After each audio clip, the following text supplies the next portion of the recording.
আমার একদম কপাল পুড়ে গেল। কালকে বরকে না পেয়ে আমার বরের দ্বিতীয় স্ত্রী কিন্তু আমার বাবার বাড়িতে এসে উপস্থিত হয়েছে। এটা বন্ধুরা, good morning, welcome back to my channel. আশা করছি তোমরা সকলে খুব ভালো আছো এবং সুস্থ আছো। ঠাকুরের কৃপায় আমিও কিন্তু অনেকটাই ভালো আছি। চলে আসলাম নতুন একটা ইন্টারেস্টিং ব্লগ ভিডিও নিয়ে। সকালে উঠেই দুই ছেলেকে খাইয়ে দাইয়ে দোলনায় ঘুমিয়ে দিয়েছি, কিন্তু ওরা এতটা পরিমাণে দুষ্টু, ওরা আর ঘুমের মধ্যে নেই, উঠে একদম খেলা চালু করে দিয়েছে। দোলনার একদম লাফালাফি অবস্থা। দোলনা বলে আমি কার হাতে পড়েছি। তো যাই হোক, এই যে বারান্দাটা দোলনা দুটো টাঙানো রয়েছে, এই বারান্দা দুটো না খুব পরিমাণে মাছি পড়ে। যেহেতু সবাই বসে এখানে ভাত খাই, তো সেই জন্যই আর কি এখানে ডেটল দিয়ে একটু জল দিচ্ছি যাতে মাছি টাছি একটু কম পড়ে। আর কালকেও আবার মোছাও হয়নি, সেই জন্য একটু নোংরা হয়ে আছে। প্রত্যেক দিন মোছামুছি না করলে না মাছি মশার অত্যাচার আবার একটু বেশি বেড়ে যায়। তো সকালে উঠে কিন্তু মা কাজ করে এগুলো কাজ। আর বাড়িতে যেহেতু মা একটু ব্যস্ত, আমার একটা কাকিমা আসছে, তো সকাল থেকেই গল্প করতেছে, সেই জন্য ভাবলাম আমি কাজটা করি। আর এখানে প্রথমে এসে জল দিয়ে জায়গাটা ধুয়ে নিলাম, তারপর আর কি ডেটল দেব। প্রথমে যদি ডেটল দিই তাহলে যে নোংরাটা আছে ওটা কিন্তু আবার জল দিলে পরে মানে বেশ একটু ডেটল খরচ হবে, সেই জন্য ভাবছি যে এরকম করেই দেবো। তারপর কিন্তু এরকম করেই দিলাম। আর এদিকে দেখো আমার দুই ছেলে কীভাবে মানে দুলছে। ওরা না এতটা পরিমাণে দুষ্টু হয়েছে, ওদেরকে মানে দোলনা শুয়ে দিলে এখন আর একাই থাকে না, ওদেরকে দোলাতে হয়। ওরাও আর কি বোঝে যে মানুষ চারপাশে আছে ততক্ষণ আর কি দোলনায় থাকে। আর যখন দেখে যে কেউ নেই, দোলনা একদম চুপচাপ, তখন ওরা একটু উঠে কান্নাকাটি করে। তো তারপর কিন্তু আমি আসছি বিছানাটা গুছিয়ে নিতে। প্রত্যেক দিন এই বিছানা গোছার কাজটাও সত্যি আমার আর ভালো লাগে না, কেন জানি না। তো ওই যে একটা প্লাস্টিক বিছানো হয়, যেহেতু ছোট বাচ্চা এখনও হিসু করে পটি করে, তো ওই প্লাস্টিকটার উপর একটা কাঁথা বিছানো হয়, তারপর কিন্তু আমার দুই ছেলেকে শোয়ানো হয়। আর সবগুলো ন্যাকড়া যেহেতু বের করা হয়েছে, ওই জন্যই কিন্তু বিছানাটা খালি খালি দেখছো।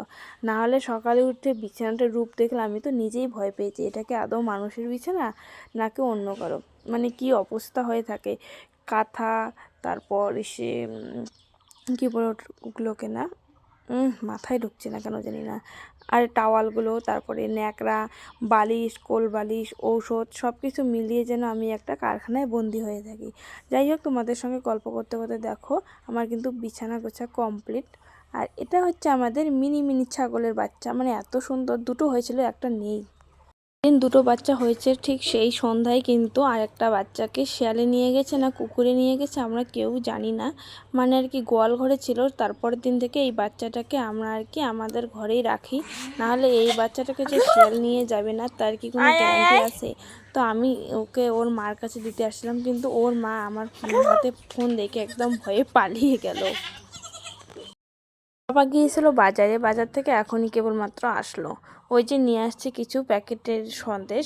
মানে তোমরা তো জানোই যে আমার বাবা কোথাও গেলে আমাদের জন্য এখনও পর্যন্ত কিছু খাওয়ার জিনিস নিয়ে আসে। তো ওইদিকে বলছে মানে তামাকের দাম নেই, কৃষকের খুব অবস্থা খারাপ, আমাদের দেনায় শোধ হয় না। ওইদিকে বলছে, খুব চিন্তিত। তারপর কিন্তু বোন আর কি সন্দেশের প্যাকেটটা ছিল, আর আমরা সবাই মিলে খাওয়া দাওয়া করছি সন্দেশটাই সকালবেলা।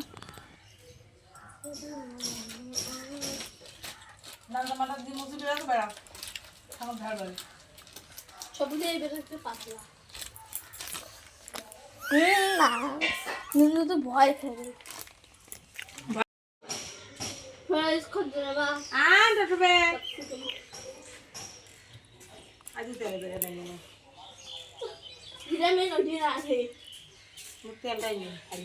তেল আর লবণটাই মেন বল, তেল লবণ মরিচ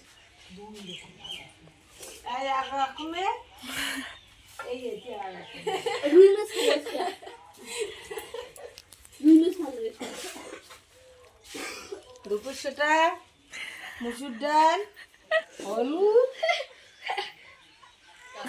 গাজর, টমেটো, লঙ্কা,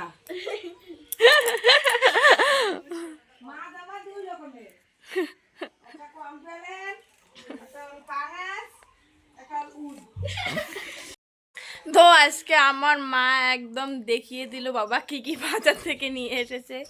তো সেই জন্য একটু আর কি হাসি খুশি মজাও হইলো। তো আমার সব থেকে একটা জিনিস খারাপ লাগছে, আমি কালকে রাত জেগে আমার কাকু ও পিসির বিয়ের ভিডিওটা এডিট করেছিলাম, তারপর কিভাবে যে ডিলিট হয়ে গেল সেটার মানে এতটা খারাপ লাগতেছে। সেই 18 মিনিট 59 সেকেন্ডের একটা ভিডিও, তারপর ভিডিওটা এত সুন্দরভাবে এডিট করেছি কি আর বলবো, এতটা পরিশ্রম আমার সব জলাঞ্জলি গেল। সকালে উঠে ভিডিওটা আপলোড দিব, সেই সময় এখন দেখি আমার ভিডিও সব ডিলিট হয়ে গেছে।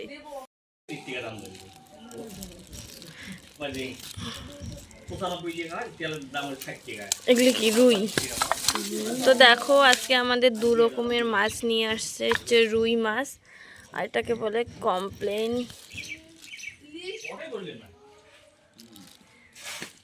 এই মাছটা হলো ইলিশ।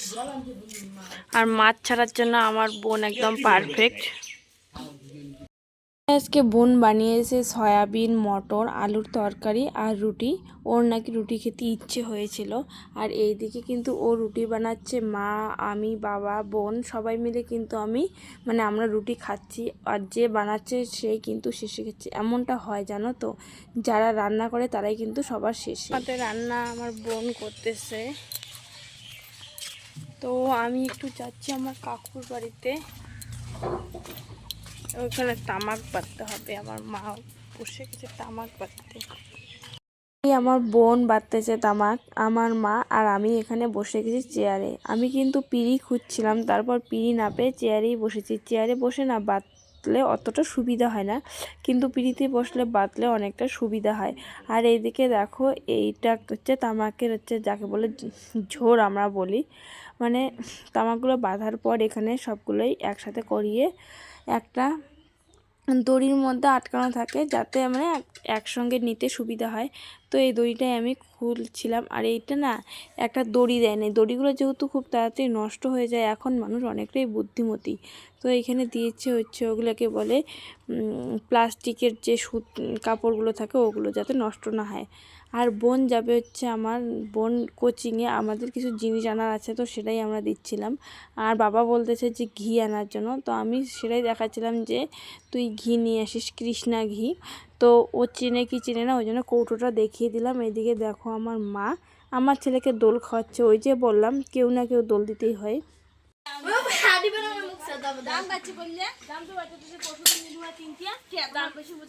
দাম কম পাওয়া গেছে, ভিডিও হয় যে দিতে কোন কাটে কোন কাটে 100 টাকা 80-90 টাকা না কয় টাকা না দেখি আর এটা বন্ধনে বেশি হয় আর বর্তমানে নাই চিনি এনে রাতে দিতে চিনি নিলে এটা তো চিনি এনেছ তো ওই যাও 10-20 টাকা কাজু আনিস, 30 টাকা থেকে বাঁচবে না বলে কাজু না তোমার ওরা কি এমনি ঘি দিয়ে বাড়ির বাইরেই যেহেতু সোলার বসানো হয়েছে, তো মোটামুটি কাজ শেষের দিকে। এখন রয়েছে কেবল প্লাস্টার করা আর তোমাদের মার্বেল পাথর লাগানো। তো তারই কাজ চলছে। আজকে প্লাস্টার করেছে, 3 জন মতো মিস্ত্রি এসেছে, এখানে বালুগুলো ছাঁকনি দিচ্ছে। আর এই দিকে দেখো আমার বোন রান্নাবান্না শেষ করে চলে আসছে তামাক বাতা দেখতে, সঙ্গে আমার ছেলেকেও নিয়ে এসেছে। ও একদম ঘুমিয়ে থেকে উঠে দেখো বড় বড় চোখ করে রয়েছে।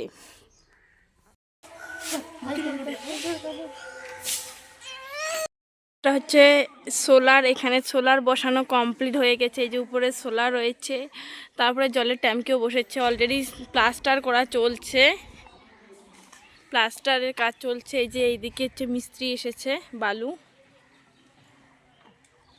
বাড়িতে আসলো, আমিও স্নান করলাম, এখন খাওয়া দাওয়া করব। বলেই তো ছিলাম রান্না আমার বোন করেছে। এখানে করেছে ভাত আর কচু শাকের সবজি, কালো কচুর সবজিটা দারুণ হয়েছিল। আর করেছিল মাছের একটু সর্ষে দিয়ে ঝাল। আর সেরকম কোনো রান্না কিন্তু হয়নি আজকে। এইদিকে বাটিতে মাছের ঝাল একটু সাজিয়ে নিচ্ছে, আর বোন থালে থালে ভাতগুলো বেড়ে দিল, যাতে আর কি তাড়াতাড়ি হয়। আর যেহেতু বাচ্চা নিয়ে খাওয়াও না একটু মুশকিল, সবাই একসঙ্গে যদি খেতে বসি কখন যে কে উঠে বলা বড় মুশকিল।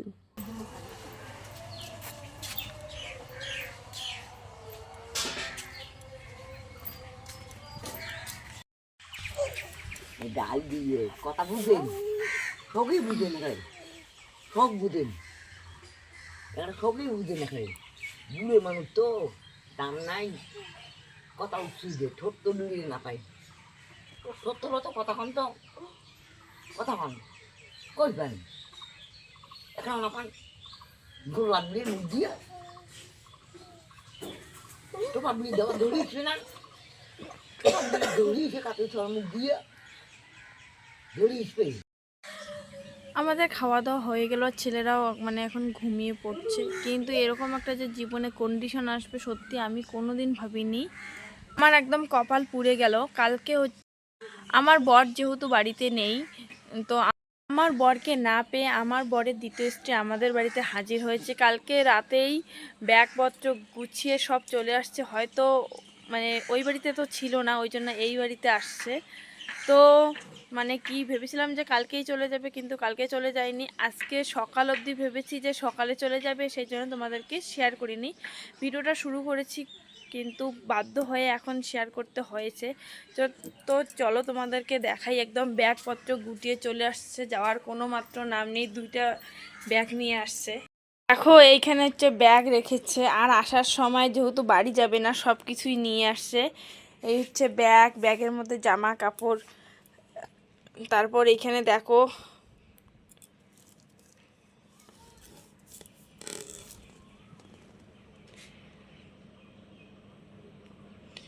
এইখানে একদম ঠাকুরও নিয়ে আসছে, আসন সব কিছু মানে তলপি তলপা গুটিয়ে চলে মনে হচ্ছে আর যাবে না। তো চলো তোমাদেরকে ফাইনালি দেখিয়েই দেই। এতক্ষণ থেকে মানে যার কথা বলছি তাকে না দেখালে মনে হয় না আমি নিজেকে ক্ষমা করতে পারবো না, এরকম একটা পরিস্থিতির মধ্য দিয়ে যাচ্ছি। তো চলো তাদেরকে দেখাই। এই হচ্ছে সেই মহিলা যার জন্য সংসারে এত আগুন লেগে গেছে, আমার বরের হচ্ছে দিদা শাশুড়ি। তো সেই হিসাব অনুসারে তো আমার বরের হচ্ছে সে বউ হয় মানে বলা চলে, যেহেতু নাতি তারপরে দিদা শাশুড়ির একটা কাহানি। তো মেয়ের বাড়িতে তো আসতেই পারে মা, কারণ আমার দিদা আমার মায়ের বাড়িতে আসছে, তো এটা স্বাভাবিক। তো ওটা নিয়ে তোমাদের সঙ্গে একটু মজা করলাম। এই হচ্ছে আমার দিদা।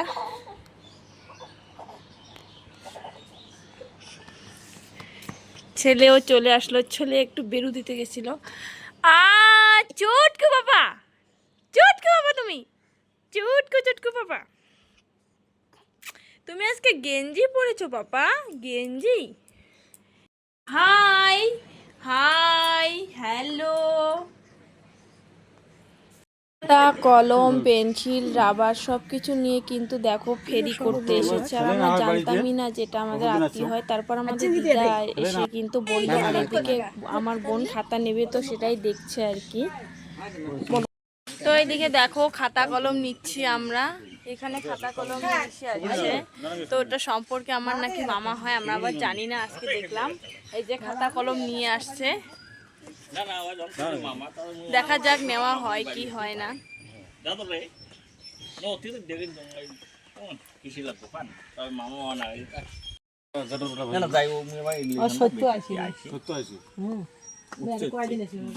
না দিদির কথা কম হয়, রাস্তা দেখা হলে রাস্তা দেখা বাড়িতে মনে না হয় তুমি দিদি করেন কি চালা খাবে